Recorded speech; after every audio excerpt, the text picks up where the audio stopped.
సమయంలో దేవుని యొక్క వాక్యంలో నుండి రాత్రికాల సమయంలో రాల్ నైట్ ప్రేయర్లో మొట్టమొదటిగా మనలో ఉన్న బలహీనతలు ఒప్పుకోవడానికి, సౌలు లాంటి జీవితం ఉంటే మనల్ని మనం సరి చేసుకోవడానికి, మొదట మనం ప్రార్థన చేయక మునుపు మన జీవితాన్ని సరిదిద్దుకోవడానికి కొరకై కొన్ని మాటలు మన వాక్యాన్ని ధ్యానించుకుని ప్రార్థన చేసుకుంటూ వచ్చాం. సో ఈ సమయంలో చూసేటటువంటి మాట ఏంటంటే ప్రార్థన. ఇప్పుడు మనం మెయిన్ థీమ్లోకి వచ్చి ఉన్నాం. ప్రార్థన చేయటం అన్నది చాలా గొప్ప ధన్యత. ఇది అందరికీ ఉండదు. సంపూర్ణ రాత్రి ప్రార్థన అంటే చాలా మందికి ధన్యత ఉండదు. ఒక మాటలో చెప్పాలంటే సంఘం ఎంతమంది ఉండో అందరూ రారు. కొందరు బలహీనతను బట్టో, కొందరు అనారోగ్యాన్ని బట్టో, కొందరు నైట్ నిద్ర కాయలేకో. కానీ నేనేమంటానంటే వాళ్ళందరి తప్పులని నేను అన్ను. కానీ బైబిల్ ఒక మాట అంత, పిలువబడిన వారు అనేకులు. అది సంఘంలో పిలువబడిన వారు చాలామంది ఉంటారు. దానిలో నుండి దేవుడు తన పాత్రలుగా ఈరోజు ప్రార్థన చేయడానికి ఎవరు నేర్పరచుకుంటారో వాళ్ళు మాత్రమే ప్రార్థన చేస్తారు, మిగతా వాళ్ళు చేయలేరు. సో ఇక్కడ గమనించాల్సిన కోణం ఏంటంటే, మీరు అనుకోవచ్చు బ్రదర్ సంఘంలో చాలామంది ఉంటారు కదా మన దగ్గర, మరి కొద్ది మంది మేము ఉండమని. ఈ కొద్ది మంది 3 దాకా చేస్తారు. చేస్తారు, అవకాశం ఇస్తే తెల్లారిపోయింది. కానీ అంత టైం కాదులేండి. దేవుడు బయలుపరిచిన కోణం అదే. అంత టైం ఎక్కువని అన్నా తక్కువని అన్నా. కానీ ఇక్కడ గమనించాల్సిన కోణం ఏంటంటే మెయిన్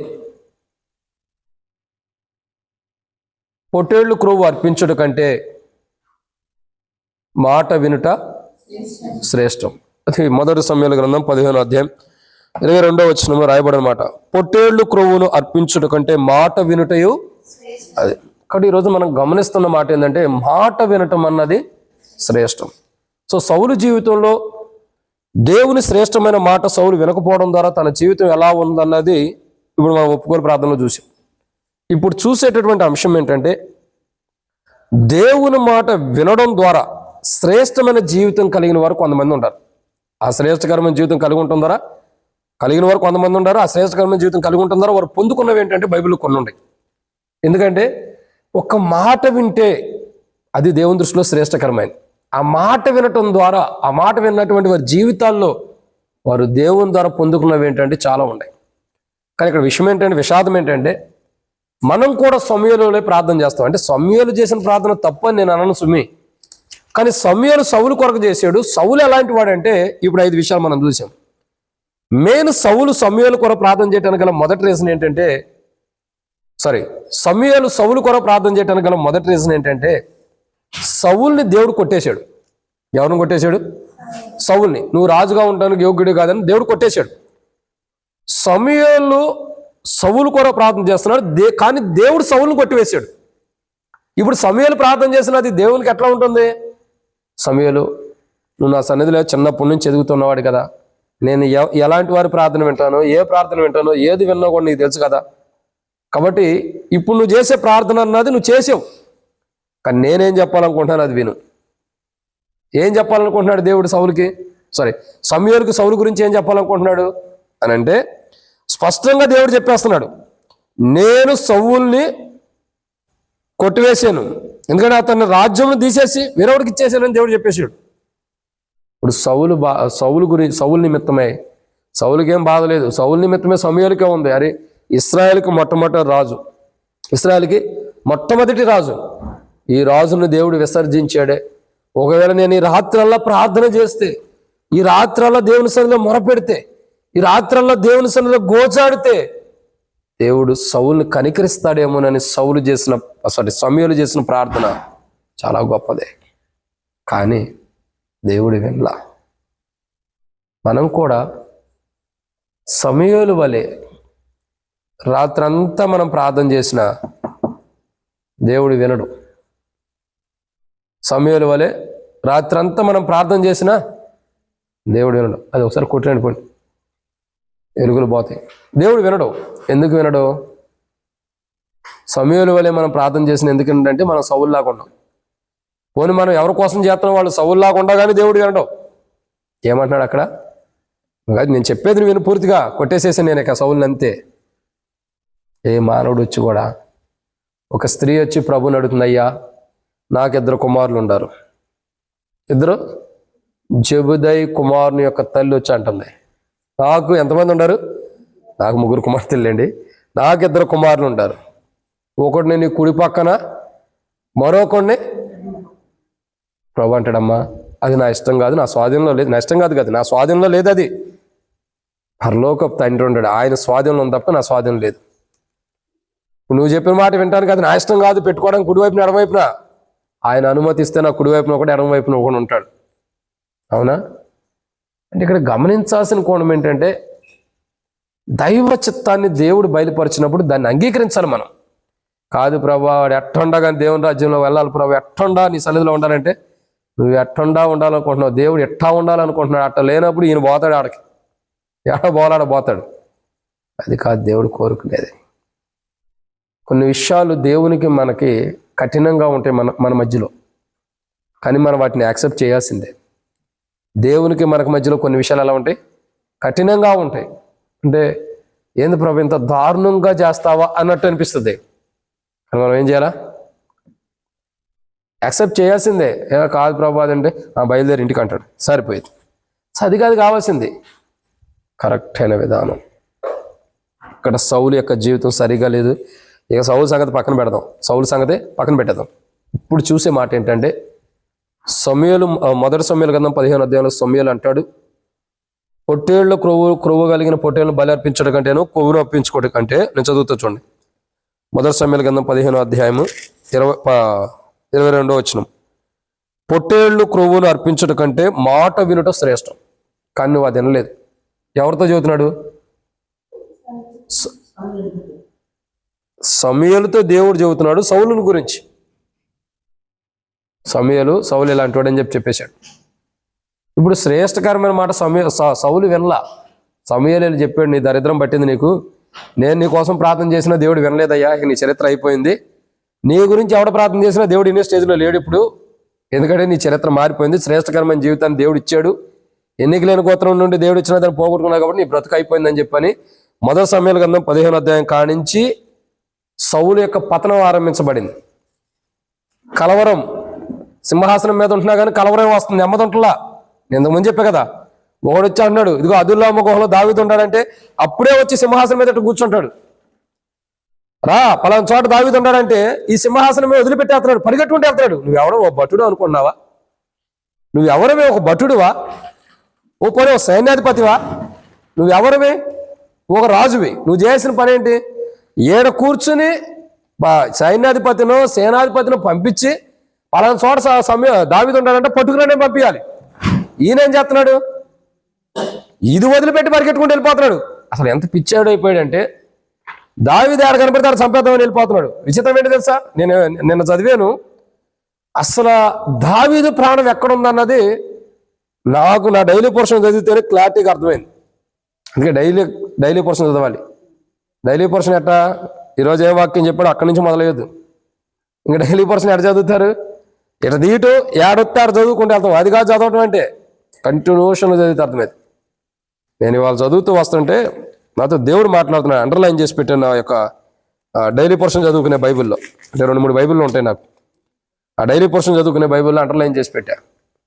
సో దావీదు రాజు యొక్క ప్రాణం ఎక్కడుందో తెలుసా? ఎవరన్నా చెప్పండి, దావీదు రాజు ప్రాణం ఎక్కడుందో? సహజంగా ఎవరి ప్రాణం ఎక్కడ ఉంటుంది? ఇప్పుడు నా ప్రాణం ఎక్కడ ఉంటుంది? ఏడా చెప్పండి. మన దేహం, హృదయంలో కాదక్క, మన దేహంలో మన ప్రాణం ఉంటుంది. ప్రాణం అంటే ఏంటి? రక్తమే ప్రాణం కదా. మన ప్రాణం ఎక్కడ ఉంటుంది? మన దేహంలో ఉంటుందా లేదా వేరే వాళ్ళ దేహంలో ఉంటుందా? కానీ దావీదు రాజు ప్రాణం ఎక్కడ ఉందో తెలుసా? రండి, మొదటి సమూయేలు గ్రంథం 25వ అధ్యాయం, మొదటి సమూయేలు గ్రంథం 25వ అధ్యాయం 29వ వచనం, నిన్ను హింసించుటకైనను నీ ప్రాణం తీయుటకైనను ఎవడైనా ఉద్దేశించిన ఎడ్లా నా ఏలిన వాడవగు నీ ప్రాణం నీ దేవుడైన యెహోవా యొద్దనున్న జీవపు ఓటలో కనబడును. ఒకడు వడిసెలతో రాయి విసిరినట్లు ఆయన నీ శత్రుల ప్రాణములను విసిరివేయను. ఇప్పుడు దావీదు రాజు యొక్క ప్రాణం ఎక్కడుందండి? నా ఏలిన వాడవగు నీ ప్రాణము నీ దేవుడైన యెహోవా యొద్దనున్న జీవపు మాటలో కట్టుబడి ఉందంట. ఇక అది ఎవడన్నా కనుక్కుంటాడా? ఇప్పుడు ఇది ఎక్కడుందో అసలు ఈ మాట చదవటానికి మనకు టైం పడుతుంది. ఇది ఎక్కడుందనేది ఎవడు కనుక్కుంటాడు? ఎవరికైనా ఆ జ్ఞానం అసలు ఇది ఎక్కడుందనేది ఎవరికైనా అర్థం ఉండిద్దా? ఇప్పుడు సౌలు చరిత్ర ఏంటి తెలుసా? నేను దావీదుని చంపాలి. దావీదు ప్రాణం ఎక్కడుందంటే దావీదులో లేదు. దావీదు రాజు ప్రాణం ఎక్కడుంది? దావీదు రాజులో లేదు. మరి ఎక్కడుంది? నా ఏలిన వాడవగు నీ ప్రాణం నీ దేవుడైన యెహోవా జీవపు మోట్లో ఉంది. అట్లా మోట్లో ఉంది. ఇప్పుడు ఎక్కడుంది ఇది? చెప్పండి, ఎక్కడుంది దావీదు రాజు ప్రాణం? జీవపు మూటలో కాదు. ఎక్కడ జీవపు ఊట? దేవుని దగ్గర ఉన్న జీవపు ఊటలో దావీదు రాజు ప్రాణం ఉంది. ఇప్పుడు ఈ సౌలు తిరిగినంత మాత్రం దేవుడు తన ప్రాణాన్ని ఇస్తాడా? దావీదు రాజు ప్రాణాన్ని? అసలు దావీదు రాజు చచ్చిపోవాలంటే, తన ప్రాణం తీయాలంటే తన ప్రాణం దేవుని దగ్గర ఉన్న జీవపు మూటలో ఉంది. ఎవడో దొరికింది ఆ జీవపు మూట? ఎక్కడుందో ఎతికితే సౌలు ఎతికాడు 35 సంవత్సరాలు ఎతికి పరవశిని పాట పాడుకుని వెళ్ళిపోయాడు తన కత్తి మీద తన పడి. అరే విచిత్రం తెలుసండి, దావీదు రాజు యొక్క ప్రాణము జీవపు మూటలో దేవుని దగ్గర ఉంది. అది ఎవరికి దొరకదు. అసలు దేవుని దగ్గర ఉన్న దొరికించుకోవాలనుకున్న దొరికిద్దా? దేవుడు ఎలాంటి వాడు? బైబిల్ అంటుంది కదా, ఎవరు సమీపించరాని తేజస్సులో ఆయన మాత్రం ఉండి అమరత్వాన్ని కలిగిన గొప్ప దేవుడు. దేవుడు అంటాడు కదా, మోషేతో అంటాడు, లేదా ప్రజలతో అంటారు, ఏ మనుషుడు నన్ను చూసి బ్రతకలేడు అన్నాడు. అంటే దేవుణ్ణి చూడలేని మానవుడు దేవుడు తనలో దాచుకున్న దావీదు రాజు ప్రాణాన్ని ఎలా చూడగలుగుతాడు? సౌలు బ్రతకంతే. జీవపు మూటలో దేవుడు దావీదు రాజు యొక్క ప్రాణాన్ని పెట్టుకుని ఉంచుకున్నాడు. సౌలు అంటేనే కాదు, ప్రపంచంలో ఎంతమంది దావీదు రాజు మీద తిరగబడినా ఎవడు ఏం చేయలేడు దావీదు రాజుని. ఎందుకంటే దావీదు రాజు ప్రాణం దావీదు రాజు దేహంలో లేదు, దేవుని యొక్క జీవపు మూటలో ఉంది దావీదు రాజు యొక్క ప్రాణం. ఇప్పుడు సౌలు ఎతుకుతున్నాడు, దావీదు రాజు ఎందుకు దొరకలేదు తెలుసా? సౌలు కంటే దావీదు రాజు చాలా పొట్టాడు. సౌలు చాలా సౌందర్యవంతుడు, ఎత్తుగలిగిన వాడు, రూపవంతుడు, అన్నీ బాగుండే. దావీదు రాజు కూడా ఉండే సుమి, కానీ హైట్ తక్కువ సౌలు కంటే. అయినా సౌలే 2-3 పర్యాలు దావీదు రాజు చిక్కాడు, కానీ దావీదు రాజు ఎప్పుడైనా చిక్కాడా? నెవర్. అసలు అవకాశమే లేదు. ఎందుకంటే సౌలు ప్రాణం దావీదు చేతిలో ఉంది, కానీ దావీదు ప్రాణం దేవుని యొక్క జీవపు మూటలో ఉంది. సౌలు ప్రాణం ఎక్కడుంది? కావాలంటే దావీదు చేతికి చిక్కింది, కానీ దావీదు ప్రాణం ఎక్కడుంది? దేవుని యొక్క జీవపు మూటలో ఉంది. ఇప్పుడు సౌలు ఎతుకుతున్నాడు దావీదు చంపాలంటే. ఈ దావీదు ఎక్కడ కనపడతాడు? నువ్వు వెతకాలంటే ఈ దేవుణ్ణి ఎతికి దేవుళ్ళు కనుగొని దేవుళ్ళలోనే నువ్వు చంపాలి. దేవుడు ఒప్పుకుంటాడా? అసలు నన్ను చూసి ఏ నరుడు బ్రతకలేడని దేవుడు అంటున్నాడు. మరి ఆయన చూస్తేనే బ్రతకలేడు వాడు, ఆయన దగ్గరికి వెళ్ళి దావీదు రాజు లాక్కొచ్చి చంపగలిగే శక్తి ఉందా? అంటే దావీదు రాజు ప్రాణం చూడండి ఎక్కడ దాచాడో దేవుడు. మర్మం, అదొక ఊహకు అందని మర్మం. అది తెలుసుకుంది ఎవరంటే అబిగయీలు. ఎవరు? అబిగయీలు. ఆమె తెలుసుకుంది, అయ్యా నా భర్త తాగుబోతాడు, దుష్టుడు నాబాలు, వాడి గురించి నువ్వు ఆలోచించవాక, నువ్వు ఎలాంటి వాడు అంటే యెహోవా యుద్ధములను జరిగించువాడు. నీ యొక్క ప్రాణం ఎక్కడుందంటే భూమి మీద అని కాదు, మనుషుల్లో కాదు, నీ దేవుడైన యెహోవా జీవపు మూటలో ఉంది. అది ఎవడి వల్ల కాదు తీయటం. ఇప్పుడు ఆయన ముయ్యగా తిరగలవాడు, ఆయన తెరవక ముయ్యగలిగిన వాడు. ఆ మూట ఎక్కడ ఉందో తెలియదు, దాన్ని ఎత్తుకే లోపలే ఈయన చచ్చిపోయాడు. ఇప్పుడు ఆ మూట ఎక్కడుందో ఈయనకేం తెలుసు? సౌలు ఎతికాడు కదా, 38 సంవత్సరాలు దాదాపు రాజుగా ఉన్న తర్వాత సౌలు కొన్ని సంవత్సరాలు ఎతికాడు దావీదు రాజుని చంపడానికి. కానీ ఎతికినన్నారు ఆ జీవపు మూట ఎక్కడ ఉందో కనుక్కోగలిగాడా? చివరికి చచ్చిపోయాడు తప్ప ఆ మూట ఎక్కడ ఉందో తెలిసిందా? చూడండి, తన హృదయానుసారుడి యొక్క ప్రాణాన్ని దేవుడు ఎక్కడ దాచిపెట్టాడో చూడండి. ఎవరికి కనబడదు. అది ఆయన దగ్గరుండ జీవపు మూటలో ఉందంట. అది ఎవరి తరం కూడా కాదు ఆ ప్రాణాన్ని తీసుకోవడం, దాన్ని దక్కించుకోవడం. అందుకే దావీదు రాజు అంటాడు మొదటి రాజుల గ్రంథంలో, లోకులందరూ పోవాల్సిన మార్గాన్ని నేను పోతున్నాను అన్నాడు. ఏమంటున్నాడు? లోకులందరూ పోవాల్సిన మార్గమునా నేను వెళ్తున్నా. కానీ సౌలు అలా వెళ్ళాడా? తన కత్తి మీద దాన్ని బట్టి చచ్చిపోయాడు. ఎంత దారుణమైన స్థితిలో చూడండి. లోకులందరూ వెళ్ళే మార్గంలో సౌలు వెళ్ళాడా? అంటే తన పితరులు ఎలాగైతే వృద్ధాప్యం ముందు దేవుని సన్నిధిలో చేర్చబడ్డారో, అబ్రహాము కానీ ఇస్సాకు కానీ యాకోబు కానీ ఎలా చేర్చబడ్డారో అలాంటి స్థితిలో దావీదు వెళ్ళాడు తప్ప సౌలు వెళ్ళాడా? చచ్చిపోయాడు కత్తి మీద బట్టి. ఇస్సాకు కత్తి మీద బట్టి చచ్చాడా? కత్తి ద్వారా చావాల్సిన ఇస్సాకుని దేవుడు బ్రతికించాడు. యాకోబు చచ్చిపోయాడా? చావలేదు కదా, కత్తి ద్వారా చచ్చిపోయాడా? పోనీ అబ్రహాం చచ్చిపోయాడా? మరి సౌలు ఎందుకు చచ్చిపోయాడు? అదే విచిత్రం, అదే మర్మం. వీళ్ళారా, దావీదు రాజు యొక్క ప్రాణము దేవుని యొక్క జీవపు మూటలో ఉంది. అది కనుక్కోవటం మానవుడి తరమ కాదు. దాని గురించి మనం ఎక్కువ ఆలోచిస్తే బుర్రపోయి తప్పక మీకేం అర్థం కాదు. దేవుని కొందనాలు చెప్పినట్టు తప్పక ఇంకేం చేయలేం మనం. ఎందుకంటే ఆ జీవపు మూట ఆయన దగ్గర ఉంది. అయితే మెయిన్ ఏంటంటే దేవుని మాట వినడం ద్వారా శ్రేష్టకరమైన జీవితాన్ని కలిగి ప్రభు ద్వారా ఆ శ్రేష్టకరమైన జీవితం కలిగిన వారు పొందుకున్నవి ఏంటంటే ఒక 5 విషయాలు ఉన్నాయి. ఎందుకంటే ఇప్పుడు మనం శ్రేష్టకరమైన జీవితం లేదని ఒప్పుకున్నాం, అంటే దేవుని మాట వినని స్థితి మనలో ఉందని ఒప్పుకున్నాం. సో ఈ ఒప్పుకున్న వారికి దేవుడు ఏమిస్తున్నాడో మనం చూస్తాం. ఇప్పుడు మనం చేయాల్సిన ప్రార్థన ఏంటంటే వీటి కొరకు మనం ప్రార్థన చేయాలి. ఇవి ఆత్మానుసారంగా మనం ధ్యానిస్తాం. భౌతికమైన రీతిలో రాయబడి ఉండి ఇవి ఆత్మానుసారంగా ధ్యానిస్తాం. వాటి కొరకే మనం ఏం చేయాలి? ధ్యానించడం కొరకే చేసామా ప్రార్థన? మర్చిపోయి చేసాను అనవాకండి, ఇంకా చేద్దాం. ప్రేమ కలిగిన తండ్రి మీకు వందనాలు, మీరు ఇచ్చిన కృపకై వందనాలు. కొన్ని మాటల వాక్యం ధ్యానించబోతున్న సహాయం చేయండి. దాసుడి కన్నా యజమానుడి వైపు చూస్తున్నట్టు, దాసుడి కన్నా యజమానుల వైపు చూస్తున్నట్టు మా కళ్ళు మీ వైపు వీక్షిస్తున్న మీరే సహాయం గురించి మహిమ పొందండి. దయచేసి నీ ప్రజల పక్షాన్ని కొన్న దయచొప్పున దయతో జ్ఞాపకం చేసుకుని నాతో మాట్లాడమని, వాక్యం ఎంతో దీవించి శత్రు సిగ్గు మీకు మహిమ తెచ్చుకోమని ప్రార్థన చేస్తూ, నేను మాత్రం నిష్ప్రయోజకమైన వాడిని నన్ను ఒప్పుకుంటున్నా, ఎన్నికలైన వాడిని నన్ను ఒప్పుకున్నా, ఎందుకు పనికిరాని వాడిని నన్ను ఒప్పుకుంటున్నా.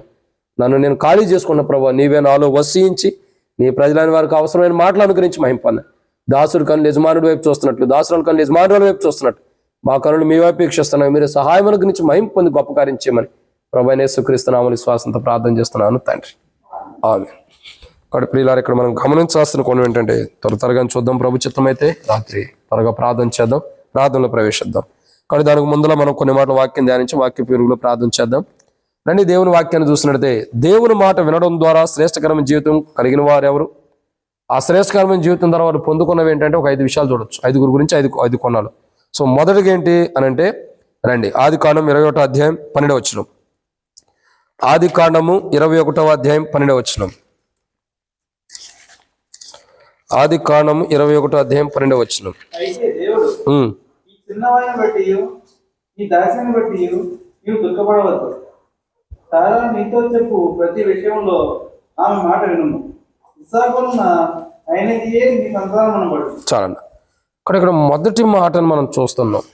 ఎవరు మాట్లాడుతున్నారు? ఎవరితో మాట్లాడుతున్నారు? ఎవరు మాట్లాడుతున్నారు? ఎవరు? దేవుడు అబ్రహాముతో మాట్లాడుతున్నాడు. ఏమని మాట్లాడుతున్నాడు? ఎందుకు మాట్లాడుతున్నాడు అంటే, అంతకుముందు మరి అక్కగారు ఉన్నారు కదా, ఎవరి అక్క? హాగారు ఏం చేస్తుంది? తనకేదో శారా తన భర్త దగ్గర పంపించినప్పుడు ఆమె గర్భం ధరించి పిల్లని కన్నప్పుడు, ఇప్పుడు ఈ పిల్లల విషయం ఏం చేస్తుంది? కొద్దిగా యజమానురాలను అసహించుకునేటట్టు నీచురాలు చూసింది. తర్వాత శారాకి కుమారుడు పుట్టిన తర్వాత కూడా ఆ కుమారుడిని ఏం చేస్తున్నారు వీళ్ళు? ఓ రకంగా దూరం పెడుతున్నట్టు, కొడుతున్నట్టు, మన భాషలో చెప్పాలంటే ఇలా చేస్తూ వస్తుంది. శారా చూసింది, అరే నా కన్న కుమారుని ఆయన ఎవరు ఇష్మాయిల్ని కొడతాడేంటి? అది కరెక్ట్ కాదు కదా, నా దాసి యొక్క కుమారుడు నా కుమారుని ఎట్ట కొడతాడు, తక్షణమే పంపించాయని చెప్పి అన్నట్టుగా చెబుతుంది శారా. ఇప్పుడు అబ్రహాము గుండెల్లో ఉన్న క్షోభ ఏంటో తెలుసా? సరే ఎట్లయినా నా గర్భం నా నుండే పుట్టాడు కదా ఇష్మాయిల్ కూడా, ఇష్మాయిల్ని ఎట్ట పంపించాలని అబ్రహాం బాధ. శారా ఏంటి? నేను కదా యజమానురాల్ని, నేను చెప్పింది నువ్వు అనేది శారా. ఇప్పుడు దేవుడు మాట్లాడుతున్నాడు, ఏమని తెలుసా? అబ్రహామా, ఇదిగో నువ్వు చేయాల్సిన పని ఏంటంటే, నువ్వు శారా నీతో ఏం చెప్పి అజ్జే. ఏం చేయాలా? శారా నీతో ఏం చెప్పి అజ్జే. ఎవరు చెబుతున్నారు ఈ మాట? ఎవరితో చెబుతున్నాడు? పొరపాటున శారాతో అనవాకండి, అబ్రహాముతో చెబుతున్నాడు దేవుడు. ఏమని? నీతో శారా ఏం చెబుతుంది అచ్చే. ఇప్పుడు ఈ మాట చెబుతుంది అసలు ఎవరు? దేవుడు అబ్రహాంతో చెబుతున్నాడు. ఇప్పుడు అబ్రహాం ఏం చేశాడు? ఇప్పుడు అబ్రహాముకి దేవుడు ఏం చెప్పాడు? నువ్వు శారా నీతో ఏం చెబుతున్నా చేయమన్నాడు. ఇప్పుడు శారా ఏం చెప్పింది అబ్రహాముకి? 13వ వచనం, ఆయనను ఈ దాసి కుమారుడగు నీ సంతానమే కనుక అతను కూడా ఒక జనముగా చేసేదని అబ్రహాంతో చెప్పాను. కాబట్టి తెల్లవారినప్పుడు అబ్రహాం లేచి ఆహారంను నీళ్లు తిత్తుని తీసుకొని ఆ పిల్లవాడితో కూడా ఆగారును అప్పగించి ఏం చేశాడు? ఆగారునికి అప్పగించి ఆమె భుజం మీద వాడిని బిడ్డను పంపించేసాడు. ఇదే కదా శారా చేయమంది. శారా ఏం చెప్పిందో అబ్రహాం చేయాలి, చేయమని చెప్పింది ఎవరు? ఇప్పుడు అబ్రహాము దేవుడు చెప్పిన మాట విని శారా మాట విన్నాడు. విని అబ్రహాముకి శారా ఏం చెప్పిందో ఆ ప్రకారం అబ్రహాం చేశాడు. ఇప్పుడు శారాని హాగారుని పంపించడానికి కారణం ఏంటి? శారా చెప్పిన మాట, అసలు శారా చెప్పిన మాట వినమని చెప్పింది ఎవరు? ఇప్పుడు చూడండి, దేవుడు ఏం చెప్పాడు? శారా మాట వినమన్నాడు. శారా మాట వినమని దేవుడు చెప్పినప్పుడు అబ్రహాము దేవుడు చెప్పిన రీతిలో శారా మాట వినడం ద్వారా అబ్రహాము జీవితాన్ని మనం చూసినట్టయితే ఏం జరుగుతూ వచ్చింది చూసారండి. అబ్రహాము దేవుడు చెప్పిన మాటను వినటం ద్వారా అబ్రహాముకి శ్రేష్టకరమైన సంతానం దొరికింది. ఎలాంటి సంతానం? చాలా శ్రేష్టకరమైన సంతానం. నిజంగా ఒక గొప్ప విధానం ఏంటంటే దేవుడు స్పష్టంగా చెబుతున్నాడు, అయితే దేవుడు ఆ చిన్నవాడిని బట్టి నీ దాసిని బట్టి నువ్వు దుఃఖపడవద్దు, శారా నీతో చెప్పిన ప్రతి విషయంలో ఆ మాట వినుము, ఇస్సాకు వల్ల అయినదే నీ సంతానం అనబడు. అంటే ఒక శ్రేష్టకరమైన సంతానాన్ని దేవుడు ఇచ్చాడు. ఎవరికి ఇచ్చాడు?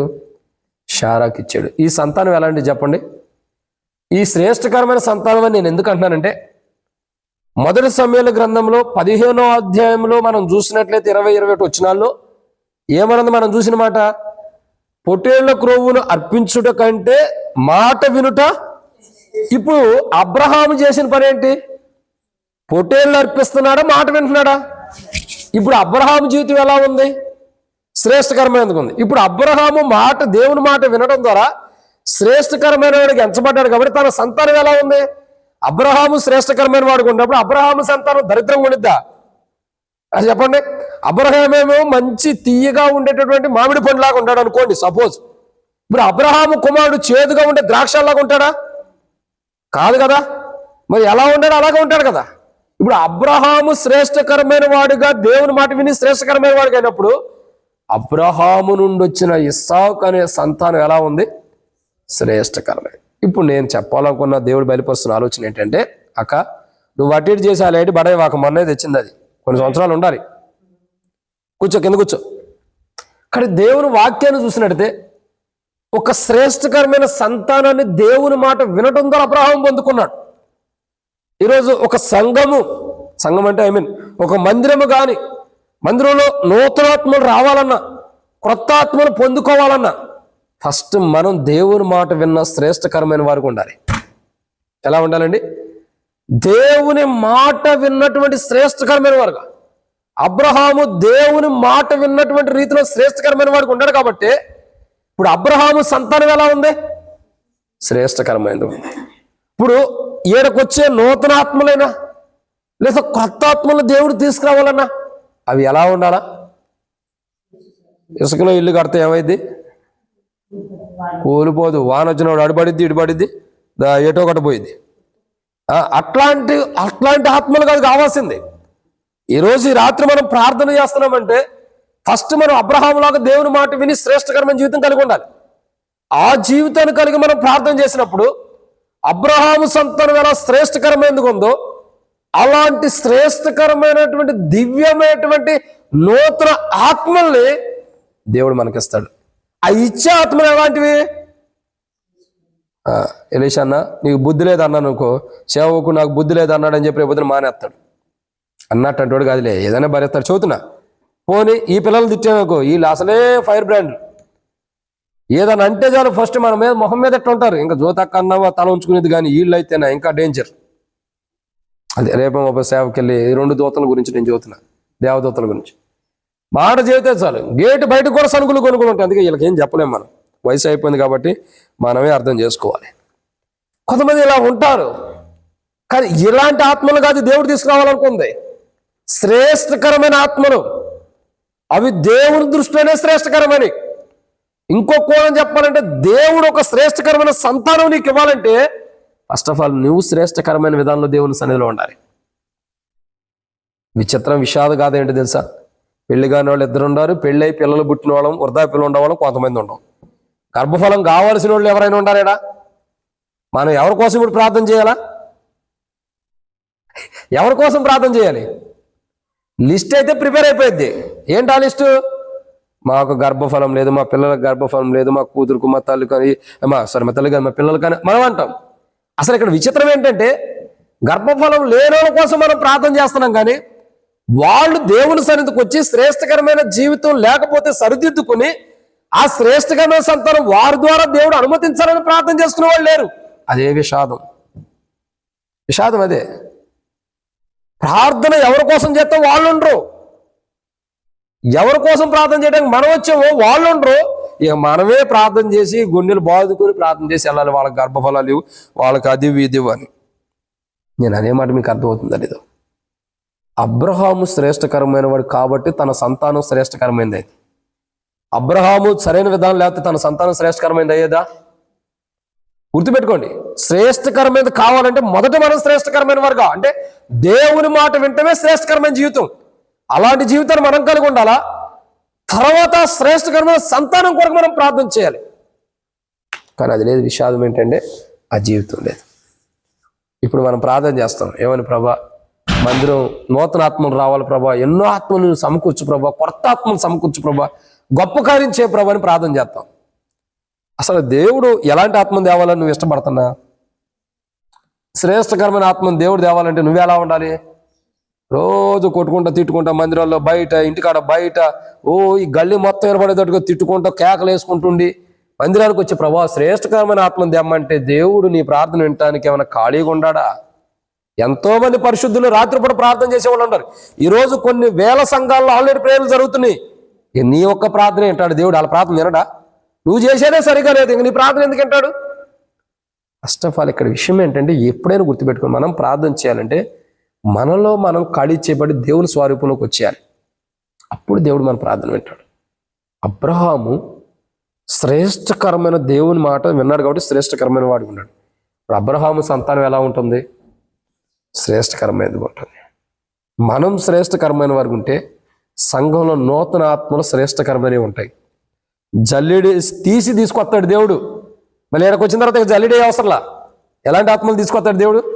మొదటే లోకంలో జల్లిడేసి వాటిని ఏర్పరిచి వాటిని పోతబోసి తూర్పు పోతబోసి మిగిలిన కొట్లలో వేయబడినటువంటి గోధుమలు తీసుకొచ్చి శ్రేష్టకరమైన గోధుమలు నేను పెడతాడు. అవి ఆల్రెడీ జల్లిడేయబడ్డాయి, పొట్టు అంతా ఏర్పరచబడిన దాంట్లో నుంచే పవిత్రపరచబడి కొట్లోకి రావడానికి అర్హమైనగా కాబట్టి తీసుకొస్తున్నాడు. అలాంటి శ్రేష్టకరమైన రావాలంటే ఏం చేయాలా? మనం ప్రార్థన చేయాలి. దేవుని మాట వినటమే శ్రేష్టకరం. అబ్రహాము శారా మాట వినయ్య అని చెప్పి దేవుడు చెప్పినప్పుడు దేవుడు చెప్పిన మాట విని శారా మాటకు అంగీకరించాడు. ఇప్పుడు అబ్రహాం ఏమయ్యాడు? దేవుని మాట వినటం శ్రేష్టకరమైన కాబట్టి శ్రేష్టకరమైన వాడికి అయ్యాడు. సరే, తన దాసిని పిల్లల్ని పంపించేసిన దేవుడైతే వదిలిపెట్టలేదు. అబ్రహాం ఇచ్చిన మాట ప్రకారం ఇష్మాయిల్ సంతానాన్ని అభివృద్ధి చేశాడు. ఇప్పుడు అందుకే ఇష్మాయిల్ సంతానం వచ్చి కొట్లాటలు గొడవలు ఇజ్రాయెల్ దేశం మీద, ఆ దేశాలు ఈ దేశాల మీద. సరే, అట్లా దేవుడు తప్పు చేశాడని కాదు, అబ్రహాముని బట్టి ఆ సంతానాన్ని కూడా ఆశీర్వదించాడు. అక్కడ వాళ్ళ తప్పని కాదు.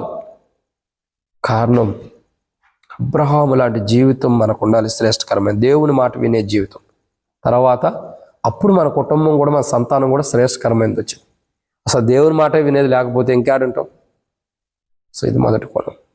మన మందిరంలో దేవుడు జల్లిడేసి పోతపోసి ఆ పొట్టులో నుండి గోధుమలు ఏర్పరిచి గురుగులు కూడా తీసివేసి ఒరిజినల్ గోధుమను తీసుకొచ్చి, అంటే ఒరిజినల్ ఆత్మల్ని, ఇక అయిపోయింది ఎండ్ డేస్, చివరి రోజులు ఇవి, ఎండ్ ఆఫ్ ద డేస్. అంటే మళ్ళా మందిరంలో తీసుకొచ్చి వాళ్ళని జల్లిడేసి వాళ్ళని పోతపోసి వాళ్ళని ఏర్పరిచే రోజులు అయిపోయినాయి.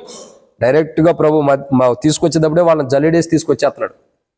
అలాంటి శ్రేష్టకరమైన, ఇక ఈ జల్లిడేయబడి పోతవేయబడి పొట్టు నుండి గురుగుల నుండి ఏర్పరచబడి అంటే శ్రేష్టకరమైనవే. అలాంటి ఆత్మను దేవుడు తీసుకురావడం కొరకే మనం ప్రార్థన చేయాలి. ఇది మొదటి కోణం. రెండవ కోణం అంటే అలాంటి సంతానం నీకు భౌతికంగా లేకపోయినా, కుటుంబీకులు లేకపోయినా వారి కొరకు అలాంటి ఆత్మీయ సంతానాన్ని దేవుడు తీసుకురావడం కొరకు, శ్రేష్టమైన సంతానం కొరకు ప్రార్థన చేయాలి. అబ్రహాముకి ఇచ్చిన శ్రేష్టకరమైన సంతానం, భౌతికంగా ఆత్మానుసారమైన సంతానం కొరకు మనం ప్రార్థించాలి. రెండో కోణం ఏంటి అని చూసినట్లయితే రండి, మొదటి సమయాలుగా క్షమించండి, రెండో కోణాన్ని మనం చూద్దాం. ఆదికాండం 26వ అధ్యాయం. ఆదికాండము 26వ అధ్యాయము 23-24 వచ్చినారు. ఆదికాండము 24వ అధ్యాయం 23-24 వచ్చినారు.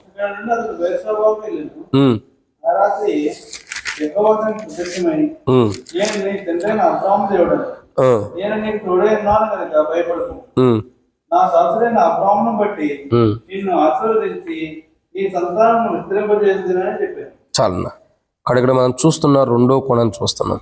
ఆదికాండం 46వ అధ్యాయం, మరి ఇక్కడ చూసినట్టయితే 26వ అధ్యాయం 23-24 వచ్చినాలో ఇస్సాకును చూస్తున్నాం.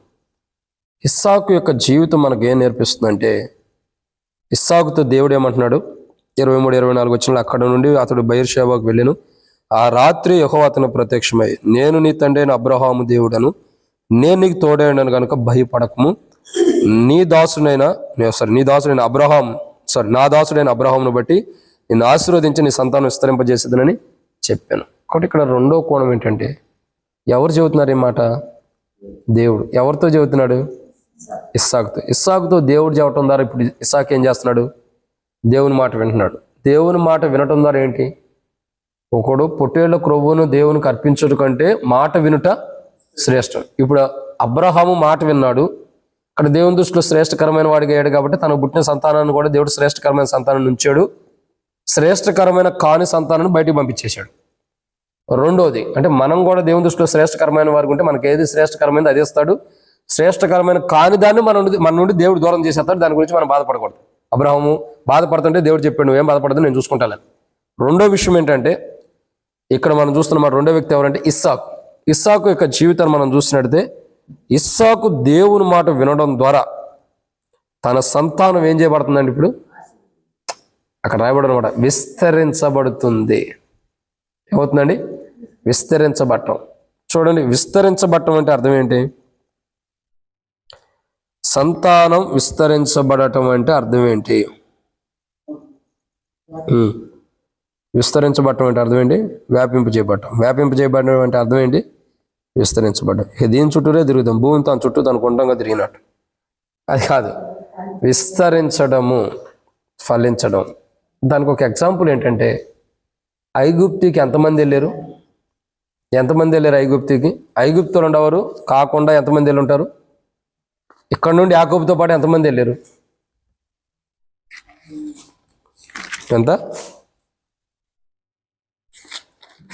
ఎంతమంది వెళ్ళారు ఐగుప్తికి?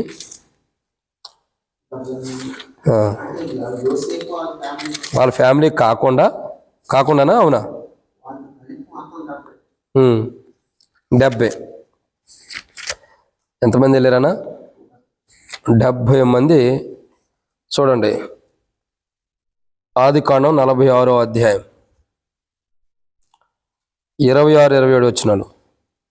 యాకోబు కోడండలను వినాయించి అతని గర్భవాసమును పుట్టిన యాకోబుతో ఐగుప్తునకు వచ్చిన వారందరూ 60, అందుకే 66 గ్రంథాలు ఉన్నాయి.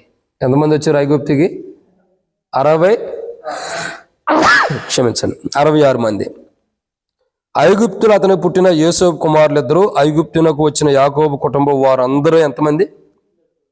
ఇప్పుడు 70 మంది కనపడుతున్నారు.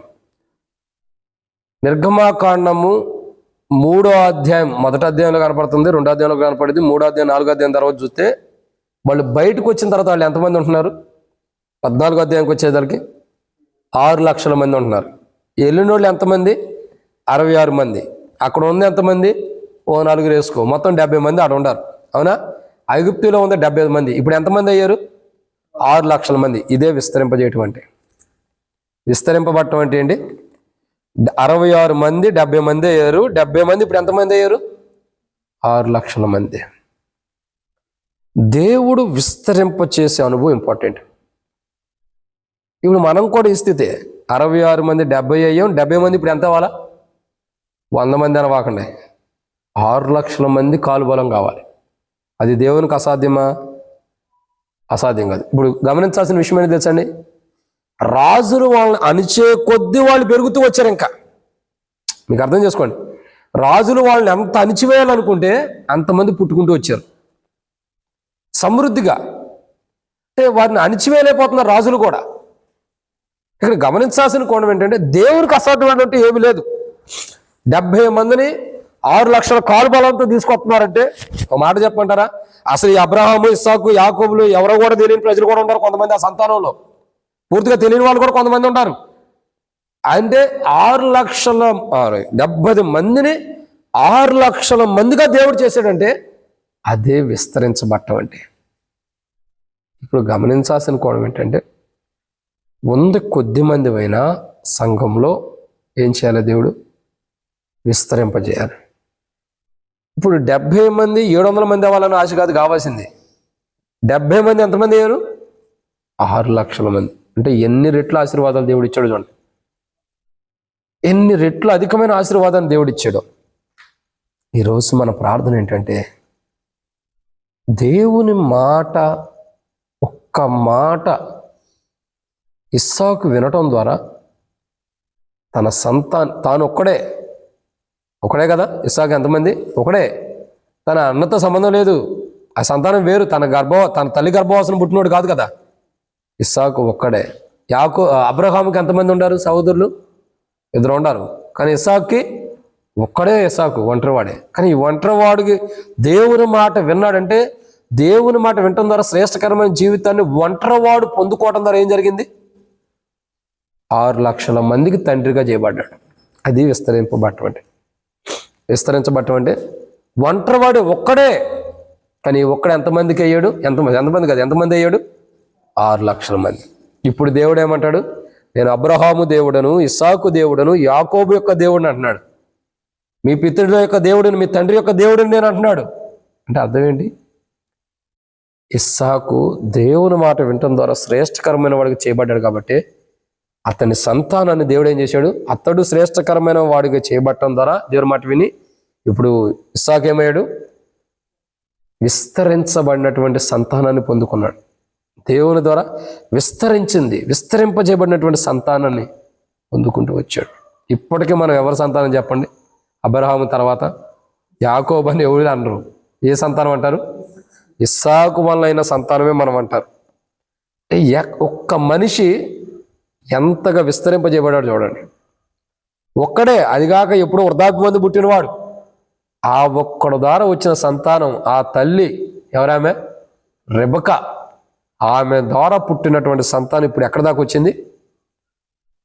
7 ఖండాలు దాటి, సముద్రాలు దాటి, గుట్టలు అరణ్యాలు దాటుకుని, నదులు దాటుకుని, సముద్రాలు దాటుకుని నరసాపూర్ వరకు వచ్చింది.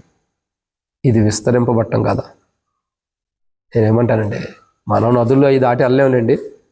కనీసం చుట్టుపక్కల ఉన్న స్థలాల్లో అయినా, చుట్టుపక్కల ఉన్న ప్రాంతాల్లో అయినా, లేకపోతే ఇక్కడ కూడా విస్తరింపబట్టడానికి మనం ప్రార్థన చేయాలి. ఒకటే గుర్తుపెట్టుకోండి, ఇస్సాకు సంతానం విస్తరించిందంటే దానికి మెయిన్ రీజన్ ప్రార్థన. దేవుని మాట విన్నాడు, శ్రేష్టకరమైన వాడుకున్నాడు. తర్వాత ఆ సంతానం విస్తరించడానికి మెయిన్ రీజన్ ఏంటంటే ప్రార్థన. మన సంతానం విస్తరించాలన్నా, సంఘం విస్తరించాలన్నా, నూతన ఆత్మలు వచ్చి సంఘం అనేక ప్రాంతాల్లో బ్రాంచెస్గా పెట్టబడి విస్తరించాలంటే మనము ఫస్ట్ దేవుని మాట విన్న శ్రేష్టకరమైన వారికి ఉండాలి. సెకండ్ చూసినట్టయితే ప్రార్థనా జీవితం ఉండాలి. ఇప్పుడు ఆల్రెడీ కొన్ని ప్రాంతాల్లో మన బ్రాంచ్లు ఉండే, కానీ కొన్ని చోట్ల ముయ్యబడి ఉండే, మూత వేయబడిన ఉండే, అన్నీ పాడైపోతున్నాయి. మళ్ళీ అన్నీ రీకన్స్ట్రక్షన్ చేస్తాం, అన్నీ ఓపెన్ చేద్దాం. ఏమంటారంటే ప్రార్థన ఇంపార్టెంట్. ఒక శ్రేష్టకరమైన దేవుని మాట విన్నాడు, నా మాట విన్నవాడు శ్రేష్టకరమైన వాడు అని దేవుని ద్వారా అనిపించుకుని మనం ప్రార్థన చేసినప్పుడు దేవుడు మన ప్రార్థన వింటాడు. లేకపోతే దేవుడు వినడం మన ప్రార్థన. కాబట్టి మనం జాగ్రత్తగా గమనించాలి. ఇదన్న మాట. రెండో మాట. కాబట్టి ఇక్కడ రెండో వ్యక్తి ఎవరంటే దావీదురాజు కాదు, కానీ ఇస్సాకును చూస్తున్నాం. మొట్టమొదటిగా దేవుని మాట వినడం ద్వారా శ్రేష్టకరమైన జీవితం కలిగి, ఆ శ్రేష్టకరమైన జీవితం ద్వారా పొందుకున్న వ్యక్తులు ఎవరంటే, ఆ కలిగిన వారు ఎవరు, పొందుకున్నవారు ఎవరంటే అబ్రహాము. దేవుని మాట విన్నాడు, శ్రేష్టకరమైన జీవితం పొందుకోవడం ద్వారా తన జీవితానికి ఏం కలుగుతూ వచ్చింది? ఒక శ్రేష్టకరమైన సంతానాన్ని పొందుకున్నాడు.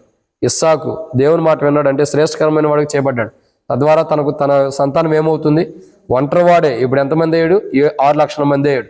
రానున్న దినాల్లో కోట్ల మంది అవుతున్నాడు. కారణం ఏంటి? విస్తరించబడటం. సంఘం అలా విస్తరించబడాలంటే ఇస్సాకు వలె మనం ఎలా ఉండాలా? ఖచ్చితంగా ప్రార్థన చేయడానికి వచ్చిన మనం ఇస్సాకు వలె మనం శ్రేష్టకరమైన వారికి ఉండి సంతాన విషయమై విస్తరించబడటం మనం ప్రార్థన చేయాలి. ఆ ప్రార్థన జీవితం మనలో ఉండాలి.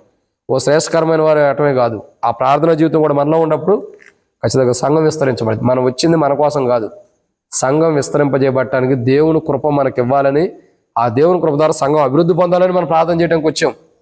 ఆ సంఘం ఎవరంటే నీ కుటుంబంలో రక్షణ లేని వాళ్ళు కూడా సంఘంగా చేయబడాలి.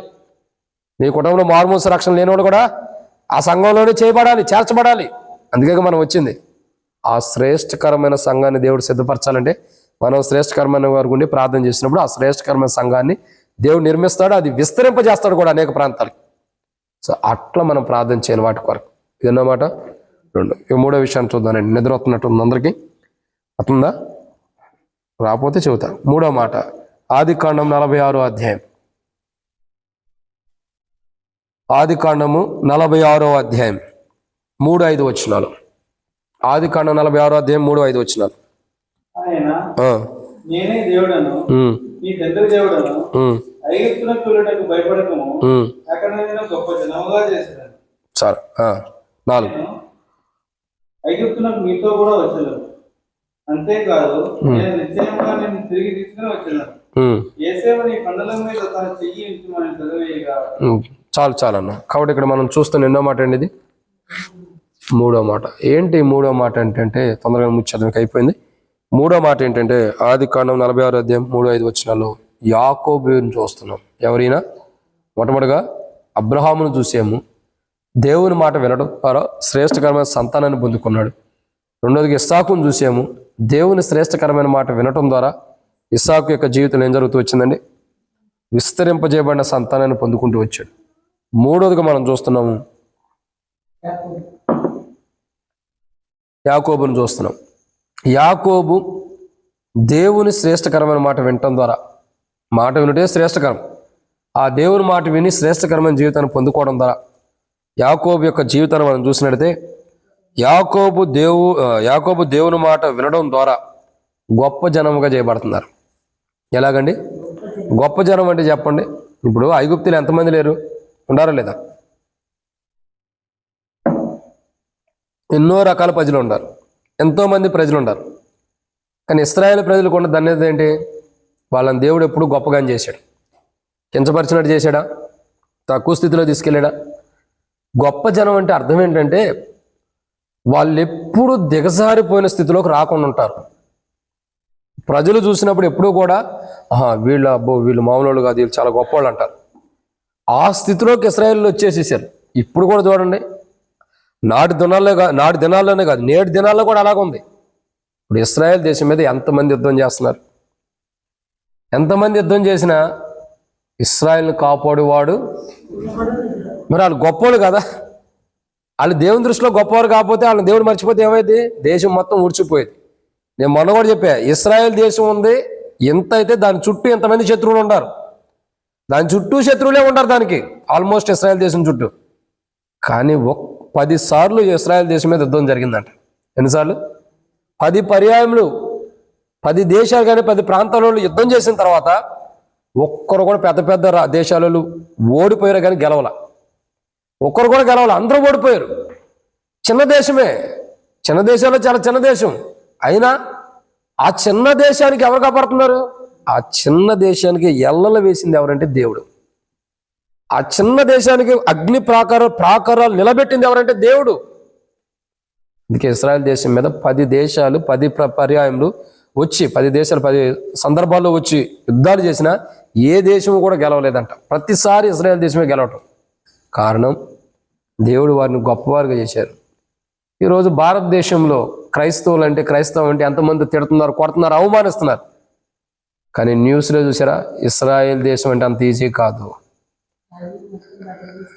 ఇజ్రాయెల్ దేశం అంటే అంత సామాన్యమైనది కాదు. ఇశ్రాయేల్ ప్రజలు ఓడించాలంటే అంత సామాన్యమైనది కాదు. ఇటువరకు ఐరన్ డ్రోనే ఉంది, ఇప్పుడు ఇంకొక కొత్త తయారు చేశారంట. అది ఇంకా డేంజర్ అంట. 500 మిసైళ్ళు ఒకేసారి వచ్చిన రాకెట్ను ఒకేసారి ధ్వంసం చేయగలిగింది. అంటే దేవుడు ఉంది చిన్న దేశమే, కానీ దేవుడు తన ప్రజలను చూడండి ఎంత గొప్పగా తీసుకెళ్తున్నాడు. ఏమంటారంటే చిన్నవాడినే దేవుడు గొప్పగా చేయడానికి ఇష్టపడతాడు. అందుకే బైబిల్లో ప్రభు ఒక మాట అంటాడు, తనను తాను హెచ్చించుకున్నవాడు తగ్గించబడును, తను తాను తగ్గించబడినవాడు మీలో అల్పుడైన వాడు ఎలా ఉంటాడు? పరలోక రాజ్యంలో గొప్పవాడిగా ఉంటాడు. భూమి మీద అల్పుడైన వాడు మీలో పరలోకంలో ఎలా ఉంటాడు అంటే, ఇప్పుడు చెప్పండి, భూమి మీద ఇశ్రాయేల్ దేశం అంటే ఇది ఉన్న దేశాల్లో చిన్న దేశాలు, ఇదొక చిన్న దేశం, అల్పమైనదే. కానీ దేవుని దృష్టిలో ఎలా ఉంది? రేపొద్దున ఇశ్రాయేల్ ప్రజలదే రాజ్యం పైన. ఇప్పుడు ఇశ్రాయేల్ ప్రజల మీద యుద్ధం చేసిన వాళ్ళందరూ ఆడకెళ్ళి సాగిలి పడాల్సిన వాళ్ళే వాళ్ళ ఎదుట. ఆ 12 గోత్రాల మీద 12 సింహాసనాలు వేసి కూర్చున్నప్పుడు అందరూ సాగిలి పడాల్సిందే వాళ్ళ ఎదుటికి వెళ్ళి. అంత స్థితిలో అంత గొప్పవారుగా దేవుడు ఎంచాడు. నేనేమంటానంటే, ఒక చిన్నవారినే దేవుడు అంత గొప్పగా ఎంచుతున్నప్పుడు కొద్దిపాటి మందిరం దేవుడు గొప్పదిగా చేయలేడా? సంఘం కొద్దిదే కానీ గొప్పదిగా చేయలేడా? అంటే మన దేవుడు చేస్తాడైనా చేయలేని స్థితిలో ఉన్నాడైనా?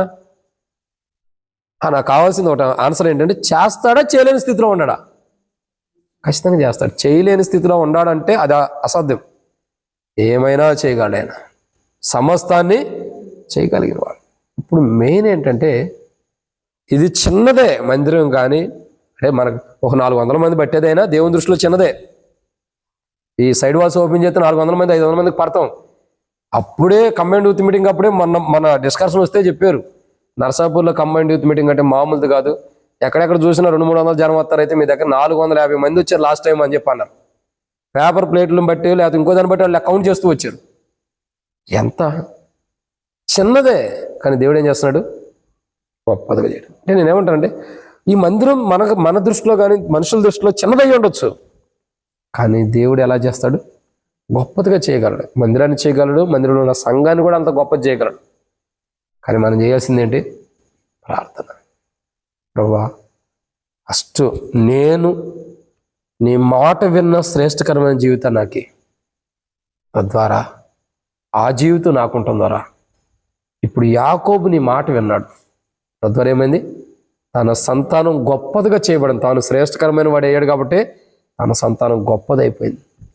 ఇక మనుషులు అవమానించేది లేదు. ఒకప్పుడు వెంకటన్న అన్నాడు, అన్న మేమేదన్నా సేవకుల మీటింగ్, లోకల్ పాస్టర్స్ మీటింగ్ జరిగితే వెళ్తే, మీ చర్చి ఏదయ్యా, మీకు ఎక్కడ ఉందయ్యా అని చెప్పి అడిగేవాళ్ళు, సిగ్గేసేది అంటున్నాడు. అప్పుడు అన్న కూడా చాలాసార్లు చెప్పాడు. ఇప్పుడు అనగలుగుతారా? మనం సిగ్గేసిద్దా? మనం వెళ్ళి కూర్చోగలం ముందల, మా మందిరం ఉంది, హెబ్రోన్ సావాసం మాది పెద్దది, ఇంటర్నేషనల్ టైప్లో ఉంది మా సావాసం చెప్పుకోవడానికి ఇప్పుడు మనకు ధైర్యం ఉంది. మా 2-3 సార్లు కూడా వెంకటేశ్వర వాళ్ళందరూ మీటింగ్ వేసుకున్నా వెళ్ళి ధైర్యం కూర్చొని చెప్పాడు, మాకు ఉందా చర్చి, మాకు ఉంది మందిరం అని. ఈ మనుషుల దృష్టిలో మనం అల్పమైన వారు ఉండొచ్చు, కానీ దేవుని మాట విన్నటువంటి శ్రేష్టకరమైన వారికి ఉంటే ఒకానొక రోజు దేవుడు దాన్ని వృక్షం వలె సిద్ధపరుస్తాడు. ఇది ఇప్పుడు మనం అందరం కూడా పిల్లర్స్ లాగా పునాదేశం అంతే. ఒక చెట్టుని నాట్యం, ఇది వృక్షం అయ్యేది మనం చూడం. వృక్షం అయ్యేది మనం చూడం, మన తర్వాత తరాలు చూస్తాయి దీని వృక్షాన్ని. ఆ కాయల్ని తినేది ఎవరు? ఇప్పుడు మన ఆలోచన ఏంటంటే, మనమే తినాలనుకుంటాం. మనం వేసాం చెట్టుని, దానికి నీళ్లు పోతున్నాం అంతే. ఒకరోజు ఆ ఫలాలు అనిపించేది ఎవరు? మన తర్వాత వచ్చే మన సంతానం. అప్పుడు వాళ్ళకి అర్థమైంది, మా తండ్రి, మా తల్లి, మా నాయన, మా అమ్మ వాళ్ళు, మా అన్నదమ్ములు ఈ మందిరం కోసం ఎంత కష్టపడ్డారు, ఇలా మేము సంఘంగా స్థిరపడాలనే మా పితరులు ఇలా కష్టపడ్డారని ఓ రోజు దేవుణ్ణి గణపరిచే రోజు రాబోతుంది. అందుకే అంటున్నా, మనం చూడరంటే దేవుని చిత్తం ఆశిస్తే దేవుడు చూడవచ్చు. కానీ ఇక్కడ మెయిన్ అంశం ఏంటంటే, యాకోబులాగా దేవుని మాట విన్న శ్రేష్టకరమైన జీవితం ఉంటే ఖచ్చితంగా ఈ సంఘాన్ని ఏం చేస్తాడు దేవుడు? మందిరాన్ని గొప్పదిగా చేస్తాడు. అల్పమైనది ఇప్పుడు ఏమైంది? గొప్పదిగా చేయబడింది ఖచ్చితంగా, దాంట్లో డౌటే లేదు. అలా గొప్ప స్థితిలోకి దేవుడు తీసుకెళ్ళాలి. ఆ ఉన్నతమైన స్థితిలోకి దేవుడు తీసుకెళ్ళాలంటే మనం ఏం చేయాలి? గొప్పదంటే నేనేమంటానంటే, ఉన్నప్పుడు కొద్దిదే, కానీ దేవుడు నూతన ఆత్మలు, గొప్ప గొప్ప ఆత్మలు తీసుకొచ్చినప్పుడు ఎలా ఉండిద్ది? గొప్పదైపోయింది. ఎక్కువ ఆత్మలు తీసుకొస్తే మందిరం చిన్నదే అంటావా? మాకు పెద్దదే, మా దాంట్లో మందిరానికి 500 మంది వస్తారు, 1000 మంది వస్తారంటే మరి అది గొప్ప స్థితిలోకి వెళ్ళినట్టు కదా. ఖచ్చితంగా దేవుడు చేస్తాడు. ఈ రాత్రి ఆల్రెడీ ప్రేయర్ ఏంటంటే, కొద్ది మంది మేము చేస్తున్నాం అన్న ఫీలింగ్ కాదు. ఈ కొద్ది మందే కొన్ని వందల మంది ఇక్కడ పునాది వేయబట్టడానికి ప్రార్థనకు అవసరమైన వారు. నేను ఒక్క మాట చెబితే మీ జీవితకాలం గుర్తుపెట్టుకోండి. మనం చనిపోయినా ఇప్పుడు మీరు ఎక్కడ కూర్చున్నారో అక్కడే మీ స్వరం వినపడింది. మరలా మనం చనిపోయినా, నేను చనిపోయిన ఈ పులిపీఠం మీద ఆ స్వరం వినపడింది. మీరు చనిపోయినా మీరు ఎక్కడ కూర్చున్నారో అక్కడ మీ ప్రార్థన ఈ మందిరంలో దేవునికి వినబడతానే ఉండిద్ది. పోదు. మన శరీరాలు ఇక్కడి నుంచి పోతాయి, కానీ మన ప్రార్థన ఇక్కడి నుంచి పోదు. మన ప్రార్థన పోదు. ఈ స్థలంలో మన ప్రార్థన ఉంటుంది. ఆ ప్రార్థన మన తర్వాత తరాలకు కూడా పునాదుల్లాగా ఉంటుంది అక్కడ, అది పోదు. అంత గొప్ప ప్రార్థన ఈరోజు మనం చేయడానికి దేవుడు మనకు అనుమతించాడు. ఎందరికో లేని ధన్యత మనకిచ్చాడు. విచిత్రమైన తెలుసా, ఎప్పుడు ముగిస్తాడని మనం చూస్తాం, కాదు. నిన్ను దేవుడు నిర్మించింది దేనికంటే, ఎందరికో లేని ధన్యత. ఇక్కడ నువ్వు ఒక గొప్ప స్థానం, ఈరోజు నువ్వు చేసిన ప్రార్థన, నువ్వు వెళ్ళిపోయినా మరలా నువ్వు ఇక్కడ నివసిస్తూనే ఉంటావు. అందుకంటాడు దేవుడు ఏమంటాడు, ఎవరి గురించి అంటే హేబేలు గురించి, అతడు మృతి పొంది ఇంకను విశ్వాసం వల్ల అతడు ఏం చేస్తున్నాడు, హెబ్రీ పత్రికలో రాయబడుతూ వచ్చిన 11 అధ్యాయాలు అక్కడ, అతడు మృతి పొంది ఇంకను చచ్చిపోయినాడు ఆడని జీవిస్తాడా? అదే మనం. అతడు మృతి పొంది, మనం మృతి పొందుతాం, ఖచ్చితంగా మృతి పొందడం కన్ఫర్మ్. మొన్న వెనకడ వల్ల మరలా భూమి చెల్లిద్ది. కానీ మనం పోయిన తర్వాత ఏం జరుగుతుంది, మరలా మనం జీవిస్తున్నాం. ఎంత గొప్ప సంతోషంలో దేవుడు ఈ మందిరంలో మనకి ఇచ్చాడు చూడండి. గొప్ప జనం, మనం చేసే ప్రార్థన ద్వారా అధికమైన జనం వచ్చినప్పుడు అప్పుడు వచ్చింది మనకు సంతోషం. ప్రభా, ఒకరోజు కొద్ది మందిగా మేము మందిరంలో ఆల్రెడీ ప్రేయర్ చేసుకున్నాం. ఆ రోజు మేమందరం గొప్ప జనం కొరకు ప్రార్థన చేసాం. అల్పమైన వారిని అధికమైన జనంతో విస్తరింపజేసి గొప్ప జనముగా చేస్తూ వచ్చావు ప్రభా అని ఆ రోజు మనం పరలోకంలో దేవుని స్తుతించడం తప్ప మనం చేసేది ఏం లేదు. ఎంత గొప్ప పునాది వేస్తున్నాం ఆలోచన చేయండి. కానీ అది ఈ రోజే మొలవదు. ఇప్పుడు ఈ మందిరం షెడ్ కూడా ఐరన్ తెచ్చి ఒకే రోజు వేసేసామా? స్టెప్ బై స్టెప్ కాలాన్ని బట్టి అవుతూ వచ్చింది. అవునా?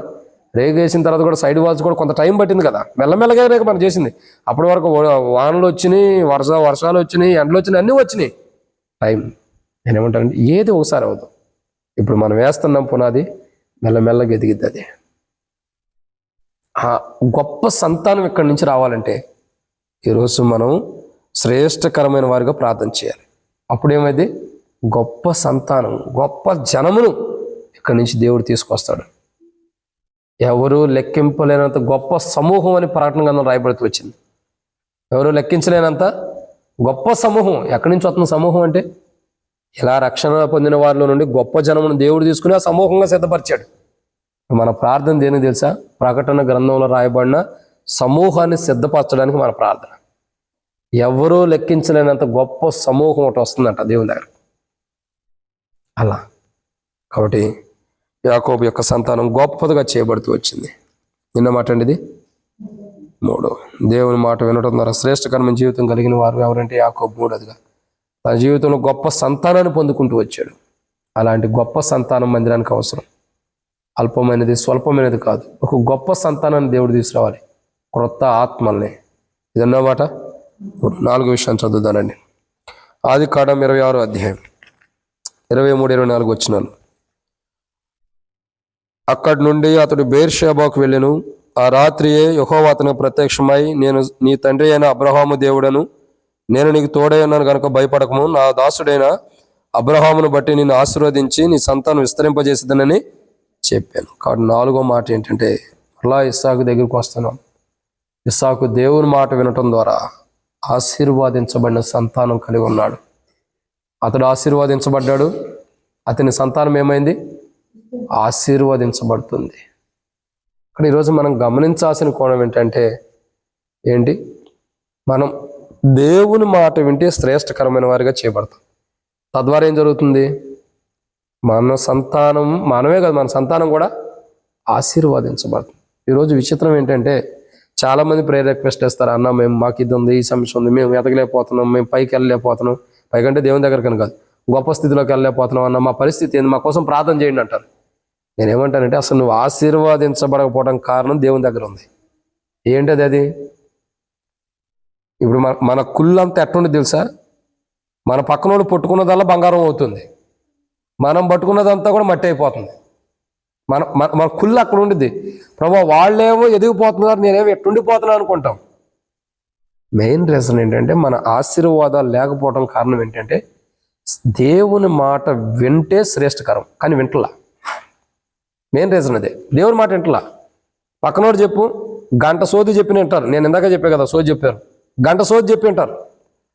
ఇంకొకళ్ళు ఇంకో 2 గంటల సోది చెప్పినా చెవులు ఎల్లబట్టుకునల్లా నిద్రపోతున్నా కానీ చెవులు వాళ్ళ దగ్గరే పెట్టి ఉంటాం. కానీ శ్రేష్టకరమైన దేవుని మాటను ప్రజలు వింటానికి మోటికి వింటలేదు, పెడచెవుని పెట్టేస్తున్నారు. ఇక్కడ విషయం ఏంటంటే ఇస్సాకు దేవుని మాట విన్నాడు, అతను ఆశీర్వాదించబడుతున్నాడు, అతని సంతానం ఆశీర్వాదించబడుతుంది. అన్ని రకాల ఆశీర్వాదాలను పొందుకుంటూ వచ్చారు.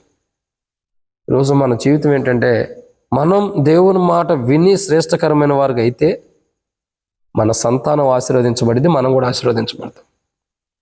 ఇప్పుడు మనం దేవుని మాట విని శ్రేష్టకరమైన వారికి ఉంటే ఏం జరిగిద్ది? మందిరం ఆశీర్వదించబడింది. ఎలా ఆశీర్వదించబడింది మీకు తెలిసిన కూడా చెప్పండి. ఎలా ఆశీర్వదించబడింది మందిరం? ఇప్పుడు కొత్త ఆత్మలు వస్తాయి, అది నూతన ఆత్మలు రావటం ఆశీర్వాదమే కదా. ఇంకా దేవుని ఆశీర్వాదాలు చూడాలంటే ఒకసారి ఎబ్రోన్కి వెళ్ళండి, కిచెన్లోకి వెళ్ళండి, వంట సామాన్ దగ్గరికి వెళ్ళండి. దేవుని ఆశీర్వాదం ఎలా ఉండిద్దో తెలిసింది. కొన్ని వేల గ్లాసులు అక్కడ పెట్టి ఉంటాయి భోజనాలకి, కొన్ని వేల ప్లేట్లు అక్కడ ఉంటాయి, అంటే వందల వేల ప్లేట్లు. ఇంకా చాలా సమృద్ధి ఉండేది అక్కడ. అక్కడ ఇచ్చిన దేవుడు ఇక్కడ కూడా, అక్కడ ఉన్న దేవుడు ఇక్కడ కూడా ఉన్నాడు కదా. మరి ఎందుకని ఆశీర్వాదం లేదు? ఆడ ప్రార్థన ఉంది నిత్యము, ఇక్కడ శ్రేష్టకరమైన వారిగా ప్రార్థన జీవితం మనకు లేదు. చాలా చోట్ల దేవుడు ఆశీర్వాదాలు ఆపేశాడు తెలుసా నిజం చెప్పాలంటే. ఎందుకు ఆపేశాడంటే కొట్లాట్లు గొడవలు ఉన్నాయి. అట్లాంటి టైంలో దేవుడు ఉండడు. బైబిల్ ఒక మాట ఉంది, దేవుడు అల్లరికి అసలు కర్తే గాడైన. అల్లరిగా గొడవలు ఆడుకునే వాళ్ళ మధ్యలో దేవుడు వందనాలు చెప్పి వెళ్ళిపోతాడు, ఉండడు. ఎవరైతే మందిరములో సంఘములో గొడవ ఆడతారో, కొట్లాటలు కలిగి ఎవరైతే అల్లర్లు సృష్టించుకుంటూ అల్లర్లు కలిగి ఉంటారో, అల్లరి జీవితాన్ని కలిగి ఉంటారో, దేవుణ్ణి ఎవరైతే అల్లరిపరుస్తారో అటువంటి వారి దగ్గర నుంచి దేవుడు వెళ్ళిపోతాడు. కానీ దేవుడు ఆ మందిరంలో ఉండడం. మనోళ్ళు విచిత్రమైన ప్రార్థనలు ఏం చేస్తారంటే, దేవుడు మాతోనే ఉన్నాడు, దేవుడు మాకే సహాయం చేస్తున్నాడు. నేను చాలాసార్లు ప్రార్థన వింటా. అసలు ఒకటి గుర్తుపెట్టుకో, అల్లరికి ఆయన కర్త కానప్పుడు మందిరంలో అల్లరి జరుగుతున్నప్పుడు ఆయన ఉంటాడా? ఇప్పుడు దేవాలయంలో యేసుప్రభు వారు ఉన్నప్పుడు దేవాలయంలో గొడవ చేయడానికి సిద్ధంగా ఉండాలి. అప్పుడు యేసుప్రభు వారు ఏం చేశాడు? ఆ పక్కకుండా వెళ్ళిపోయాడు, దేవాలయం పక్కకుండా వెళ్ళిపోయాడు. ఆయన మాట్లాడలేక ఆల్రెడీ ఈయన వస్తే దేవాలయంలో గొడవ చేయడానికి సిద్ధంగా ఉంటారు ఒక టీము. ఇప్పుడు ఈయన ఏం చేశాడు? సైలెంట్గా పక్కకుండా వెళ్ళిపోయాడు. ఎందుకు వెళ్ళిపోయాడు? అల్లరికి ఆయన కర్తగాడు, వెళ్ళాడు గొడవ చేసుకుని కొట్లాట చేసుకోవడానికి కర్తగాడు ఆయన. ఏమంటానంటే నేటి దినాల్లో మందిరముల్లో సంఘములో ఇదే పరిస్థితి ఉంది. అల్లర్లు. ఒకడు కానుబాక్స్ కోసం కొట్లాడేవాడు ఉంటాడు, ఒకడు అధికారం కోసం కొట్లాడేవాడు ఉంటాడు, ఒకడు ఘనత కోసం కొట్లాడేవాడు ఉంటాడు, ఒకడు పేరు ప్రఖ్యాతుల కోసం కొట్లాడేవాడు ఉంటాడు. ఏ ఒక్కరూ కూడా మనం దేవుని రాజ్యానికి వెళ్ళాలి, దేవుని రాజ్యంలో ఉండాలి. ఒకప్పుడు నా స్థితి కూడా అదే, కానీ దేవుడు నాకు మార్చాడు. ఒకడు మీ స్థితి కూడా అదే, దేవుడు మార్చిన వాడుకున్నాడు. కానీ ఇప్పుడు మన ఉద్దేశం ఏంటి? మన గమ్యం చివరి తుది శ్వాస ఎప్పుడు ఎరవాలి? దేని కొరకు ఇడుస్తున్నాం మనం? ఎప్పుడు ఎరవాలి? ఏ మార్గంలో ఉండి విడుస్తున్నాం అంటే దేవుని మార్గంలో దేవుని రాజ్యం పొందుకోవడానికే కదా, దేవుని దగ్గర ఉండటానికే కదా. ఇప్పుడు ఈ కొట్లాటలో అల్లర్లు పెట్టుకుంటే మనం దేవుని రాజ్యానికి వెళ్తామా? దేవుని రాజ్యానికి అవి కొట్టుకుంటున్నాయి, ఎలుకలు కొట్టుకుంటున్నాయి చూడండి ఎట్లున్నాయి. కొంతసేపు కొట్టుకుని వాటికి ఏదైనా ముందు పెడితే అయ్యి అక్కడ కొట్టుకుని అవి దీన్ని చచ్చిపోతాయి. మనుషుల జీవితాలు కూడా అంతే. అల్లరికి దేవుడు కర్త కాడు. దేవుడు తన ప్రజల్ని ఆశీర్వాదించడానికి ఇష్టపడతాడు కానీ శపించడానికి ఇష్టపడ్డాడు. ఆ శపించబడుతున్న అనుభవం ఎందుకు వస్తుందంటే దేవుని శ్రేష్టకరమైన మాట వినకపోవడం ద్వారా. దేవుని మాట వింటమే శ్రేష్టకరమైన జీవితం. ఆ జీవితం లేకపోవడం ద్వారా దేవుని శాపం తెచ్చుకుంటున్నా తప్ప, లేకపోతే దేవుని ఆశీర్వాదాలే. ఈ రోజుల్లో చాలామంది అదే. ఒక మాటలో చెప్పాలంటే సంఘములో ఆయా మందిరాల్లో దేవుని ఆత్మ లేదు. ఇప్పుడు ఎక్కడ చెప్పినట్టే 7 పాయింట్లు చెప్పొచ్చు, 5 పాయింట్లు చెప్పొచ్చు, 10 పాయింట్లు చెప్పొచ్చు, 20 పాయింట్లు చెప్పిన దేవుని ఆత్మ లేదు. అందుకే చాలామంది మొఖాలు చూడండి, మందిరంకి వెళ్ళి వచ్చేవారు మొఖాలు, చాలామంది మొఖాలు వెలుగింపబడి ఉండవు, ప్రకాశిస్తున్నట్టు ఉండవు. చాలామంది మొఖాలు మనం చూస్తే, చాలామంది మందిరంకి వెళ్ళి వచ్చే వాళ్ళ మొఖాలు చూడండి వెలిగించబడినట్టు ప్రసన్నతతో తేజస్తో వాళ్ళ మొఖాలు ఉండవు. ఎందుకంటే వీళ్ళు కొట్టుకుని వీళ్ళు వాక్యం చెబుతూ ఉంటే కింద ఉండేవాడికి ఎట్టుండిద్ది? వాళ్ళు నిన్నే కదా కొట్టుకుంది, ఇప్పుడు వచ్చి వాక్యం చెబుతాడు అన్నట్టుండి. అవునా? వాళ్ళు నిన్నే కదా అల్లర్లు చేసుకుని కొట్లాడుకున్నారు, గొడవలు పెట్టుకున్నారు, ఇప్పుడు వచ్చి ప్రార్థన చేస్తున్నారు, వాక్యం చెబుతున్నారంటే వినేవాడే పిచ్చోడా? ఒకప్పుడు సేవకుడు ఏ చెప్పినా, వర్తమానికి ఏ చెప్పినా వినేవాళ్ళు పిచ్చోడ్లాగా. ఇప్పుడు అది లేదు. అందరికి వాక్యం తెలుసు, అందరి దగ్గర ఫోన్లు ఉన్నాయి, అందరి ఫోన్లో వాక్యాలు ఉన్నాయి, అందరి ఫోన్లో యూట్యూబ్ ఉంది, అందరూ తెలుసు, గూగుల్ కూడా ఉంది. అంటే ఎవరు పిచ్చోడు కాదు. ఈ రోజుల్లో సంఘము ఆశీర్వాదించడానికి, సంఘాన్ని దేవుడు ఆశీర్వదించడం సిద్ధంగా ఉండా, సంఘములో ఉండవారి ప్రవర్తన బట్టి దేవుడు దూరంగా ఉంటున్నాడు. దీన్ని బట్టి అర్థం చేసుకుంటే అది ఎక్కడో అని కాదు, మన దగ్గర కూడా అదే పరిస్థితి. ఇప్పుడు ఇక్కడ స్థానికంగా ఉండే ఎల్షద్దయ మందిరాన్ని దేవుడు ఆశీర్వదించాలని ఇష్టపడుతున్నాడు. అది నూతన ఆత్మల విషయాల్లోనా, మందిరానికి అవసరమైన వస్తువుల విషయాలనా, ఇంకొక స్థలం కొనే విషయాల్లోనా, లేకపోతే కరెంటు విషయాల్లో, ఇంకో విషయంలో దేవుడు ఏ మందిరానికి ఏం కావాలో దాని విషయాల్లో దేవుడు ఆశీర్వాదించడానికి ఇష్టపడుతున్నాడు. కానీ ఎందుకు ఆగిపోతున్నాయి ఆశీర్వాదాలను ఏ రోజైనా ఆలోచన చేసావా? లేదు. ఎందుకు లేదు అంటే మనకు అసలు దేవుని గురించి ఆలోచించే టైం మనకి ఎక్కడ ఉంది చెప్పండి? దేవుని గురించి ఆలోచించే టైం ఉంది. ఇక్కడ ఆదివారం మందిరంకి వచ్చాం, ఈరోజు ఇంతే వచ్చే మందిరంలో పనిచేస్తున్నాం, వెళ్ళిపోతున్నాం. ఇప్పుడు నేను రావాలా, ఈరోజు వాక్యం చెప్పేసి వెళ్ళిపోవాలి. వంట చేసేవాడు వంట చేసి వెళ్ళిపోవాలి, పాటలు పాడి వెళ్ళిపోవాలి, సర్వింగ్ చేసేవాడు సర్వింగ్ చేసి వెళ్ళిపోవాలి, కడిగేవాడు కడిగి వెళ్ళాలి, తుడిచేవాడు తుడిచి వెళ్ళాలి. ఎవరమైనా సరే దేవుని మాట ఏం మాట్లాడుతున్నాడు వినాలన్న శ్రద్ధతో మనం వింటున్నామా? అసలు దాంట్లో మర్మం ఏంటి, ఆ శ్రేష్టకరమైన జీవితం మనకు కావాలని ఎప్పుడైనా ఎదురు చూస్తున్నామా? ఎవరికి వారు వచ్చి వెళ్ళిపోతున్నాం అంతే. దేవుడు కోరుకునేది వేరు, మనం జీవించే జీవితం వేరు. ఈరోజు మార్పు అవసరం, మన జీవితాల్లో మార్పు కావాలి. ప్రియులారా, ఆయన దృష్టిలో ఆయన మాట వింటేనే శ్రేష్టకరమైన జీవితం. ఆ జీవితం కలిగినటువంటి వారు ఆశీర్వాదించబడతారు. మందిరంలో, సంఘంలో అలాగూ దేవుని మాట వినని వారు ఉంటే తాను జడ్డాకోత ఏం చేసింది? వనాన్నంతా కూడా చెడగొట్టిందంట. అందుకే బైబిల్లో ఈ మాట చెప్పలేదు, కానీ బైబిల్లో ఒక మాట ఉంది. మంచి గోధుమ పిండి ముద్దలో ఉంది కదా, పనికిమాలి పులిసిపోయిన పిండి, అటువంటి పులిసిన పిండి ఒకటి తీసుకొచ్చి పెడితే ఏమైంది? పిండి మొత్తం. అదే ఇప్పుడు జరుగుతుంది, సంఘంలో జరుగుతుంది అదే పరిస్థితి, మందిరాల్లో జరుగుతుంది ఇదే సిచ్యువేషన్. మన దగ్గర కాదు, అన్ని చోట్ల ఏంటంటే పులిసిపోయిన పిండి కొద్దిగా ఉంటుంది, మంచి పిండి మొత్తాన్ని నాశనం చేసేస్తుంది. ఇప్పుడు రాను ఎట్లా ఉందంటే మంచిగా ఆత్మీయంగా ఎదిగిన వాళ్ళు కూడా ఆ విశ్వాసీయతలో పులిసిపోతున్నారు వాళ్ళు కూడా. అందుకే మీరు మెలకువగా ఉండు అని ప్రభు చెప్పాడు. మత్తయి సువార్త 24 మీరు మెలకువగా ఉండి ప్రార్థన చేయడం అని చెబుతున్నాడు. ఎందుకు చెబుతున్నాడు? పులిసిపోయిన ముద్ద ఎవడెవడు తెచ్చి నీలో పెడతాడు, తద్వారా నీ జీవితమే పులిసిపోతే నువ్వు జాగ్రత్తగా ఉండమని హెచ్చరిస్తున్నాడు. నువ్వు జాగ్రత్తగా ఉండకపోతే గురుగులు వచ్చి జల్లేవాడు ఉన్నాడు, సిద్ధంగా ఉండమని హెచ్చరిస్తున్నాడు.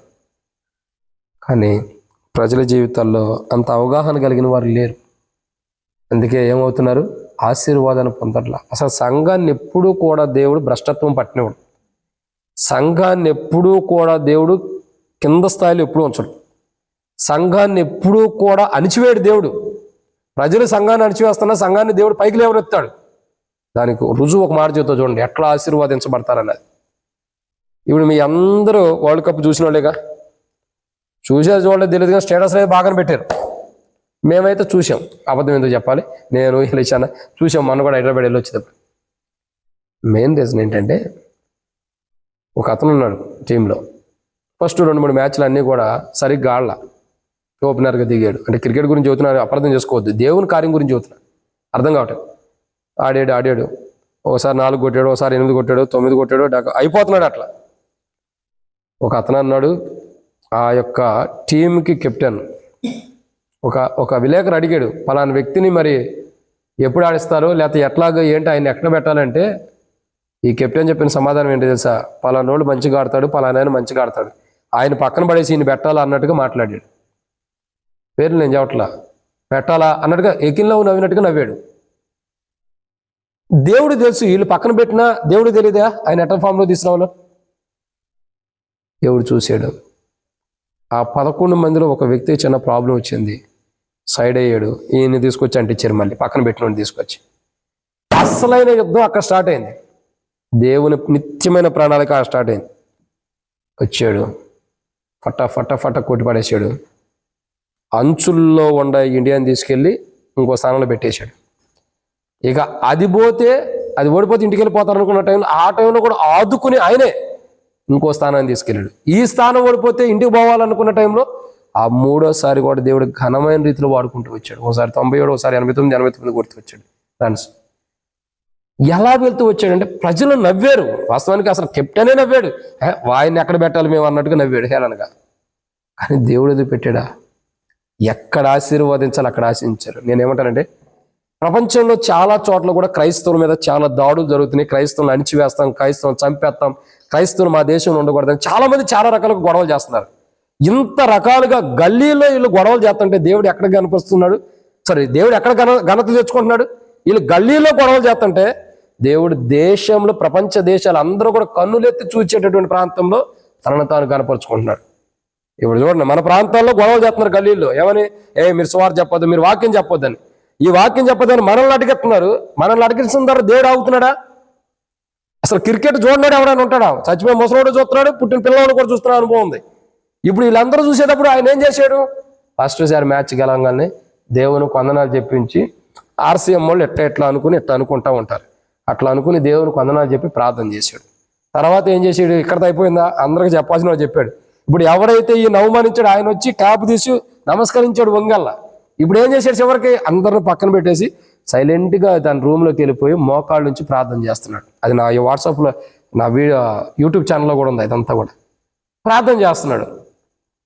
నేనేమంటానంటే, మనుషులందరూ మనల్ని ఏమనుకున్నా, మనం దేవుని దృష్టిలో దేవుని మాట వినే శ్రేష్టకరమైన వారికి ఉంటే దేవుడు ఖచ్చితంగా మనల్ని ఆశీర్వదిస్తాడు. ఈరోజు చూడండి, అసలు ఏదైనా ఒక కప్పు గెలిచారంటే కెప్టెన్ గురించి చెప్పుకుంటారు. ధోని ఆధ్వర్యంలో కప్పు గెలిచిందంటే ధోని గురించి చెబుతారు. సో రోహిత్ శర్మ ఆధ్వర్యంలో గెలిచారంటే రోహిత్ శర్మ గురించి చెప్పుకున్నారు. ఇప్పుడున్న కెప్టెన్ గురించి ఎవడో చెప్పట్లా, ఈయన గురించే చెబుతున్నాడు, శాంసన్. నేనేమంటానంటే, దేవుడు ఒక వ్యక్తిని ఆశీర్వాదించాలంటే అతడు ఎంత అడుగంటిపోయిన స్థితిలో ఉండా ఆయన గుర్తు చేసుకుంటే చాలు పైకి తీసుకొచ్చేస్తాడు. ఆయన ఆశీర్వాదం అలా ఉంటుంది.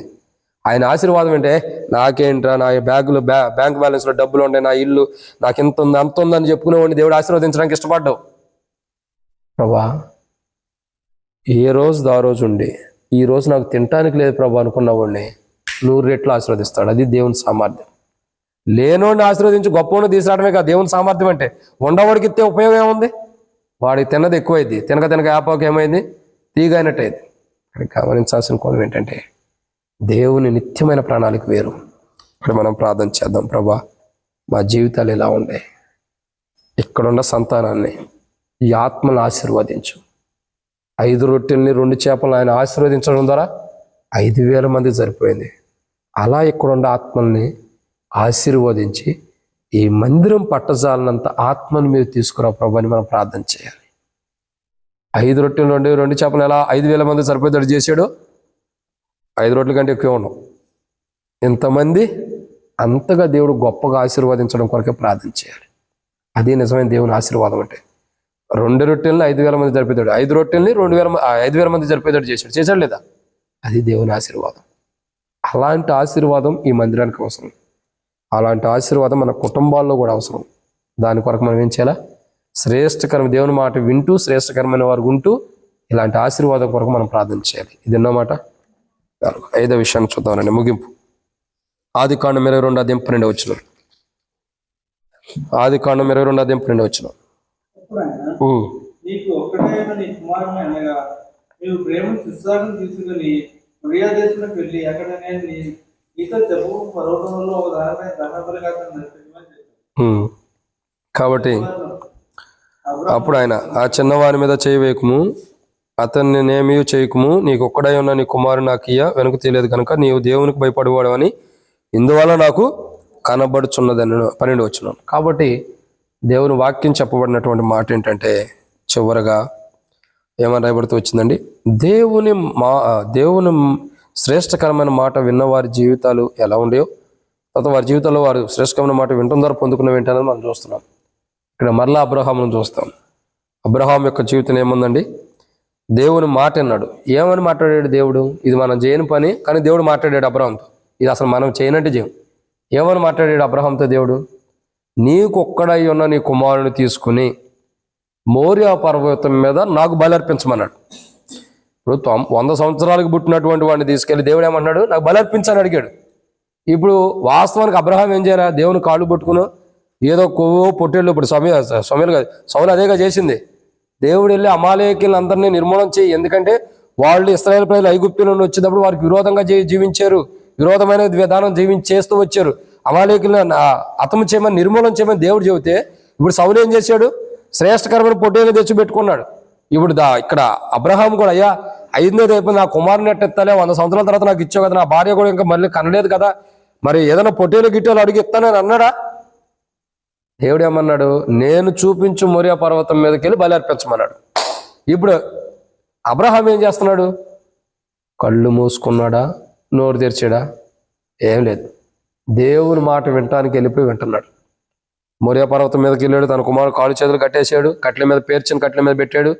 చెయ్యెత్తాడు. పరమునకు చెయ్యెత్తి నరకటానికి సిద్ధంగా ఉన్నప్పుడు నరకడానికి బలి అర్పించడానికి సిద్ధంగా ఉన్నప్పుడు దేవుని దూత మాట్లాడుతుంది, అబ్రహాము అబ్రహాము, ఆ చిన్నవాడి మీద చేయి వేయకుము, నువ్వు ఇందువల్ల దేవునికి భయపడేవాడు అని నాకు తెలుసు.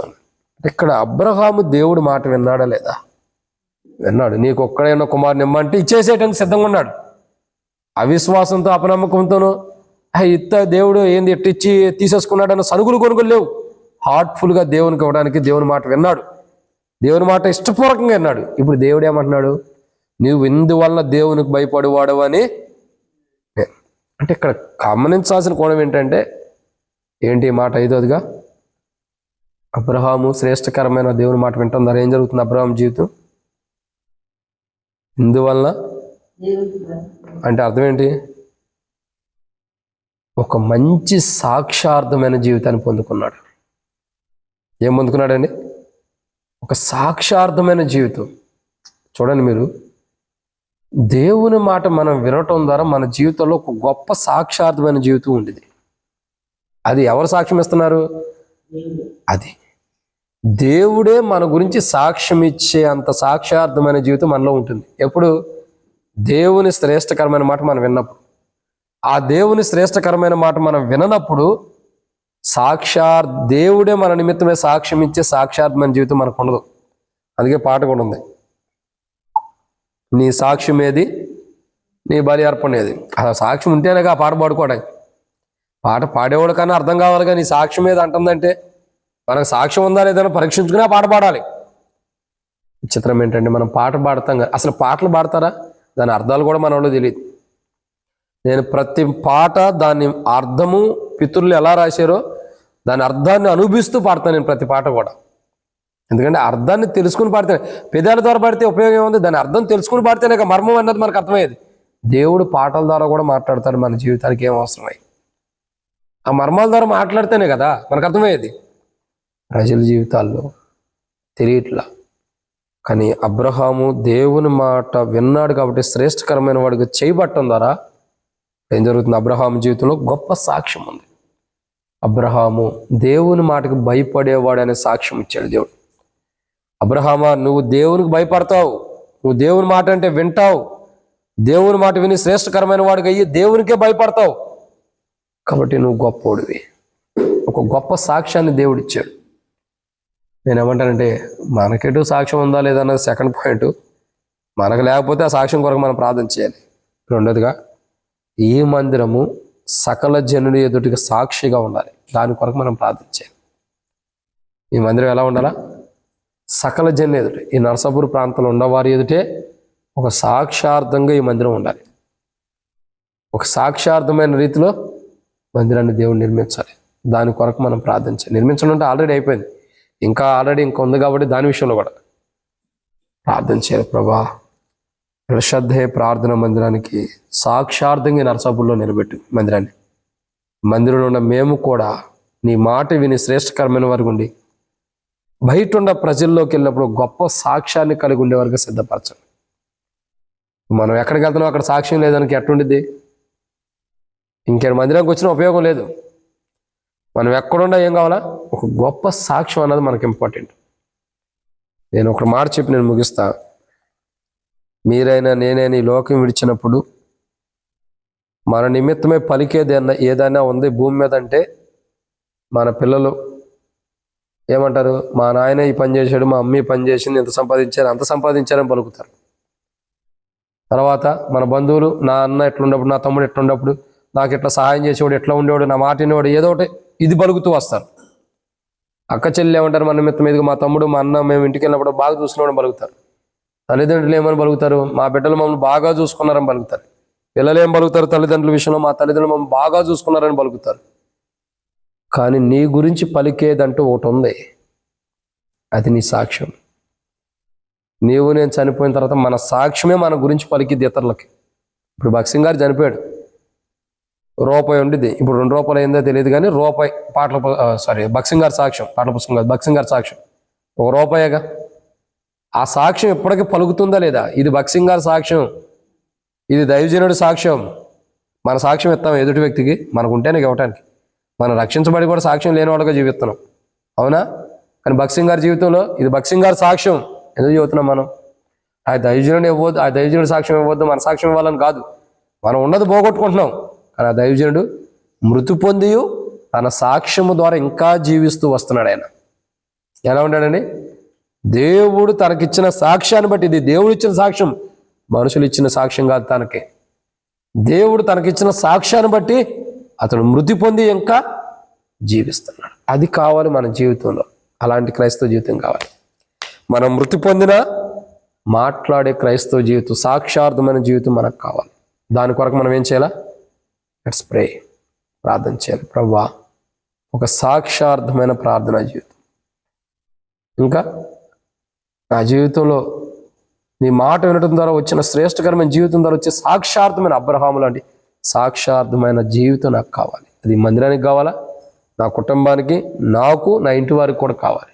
మనం ప్రార్థన చేయాలి. అప్పుడు దేవుడు మన ప్రార్థన వింటాడు. సో మొట్టమొదటిగా దేవుని మాట వినడం ద్వారా శ్రేష్టకరమైన దేవుని మాట వినడం ద్వారా శ్రేష్టకరమైన జీవితం కలిగిన వారు, జీవితాన్ని బట్టి పొందుకున్నవారు ఎవరంటే ఫస్ట్ అబ్రహాం చూస్తున్నాం. అతడు దేవుని మాటను వినటం ద్వారా శ్రేష్టకరమైన సంతానాన్ని పొందుకున్నాడు. రెండవ వ్యక్తి ఇస్సాకు దేవుని మాట వినటం ద్వారా విస్తరింపజేయబడిన సంతానాన్ని కలిగి ఉంటున్నాడు. అతడు శ్రేష్టకరమైన వాడుకు ఉంటుంది.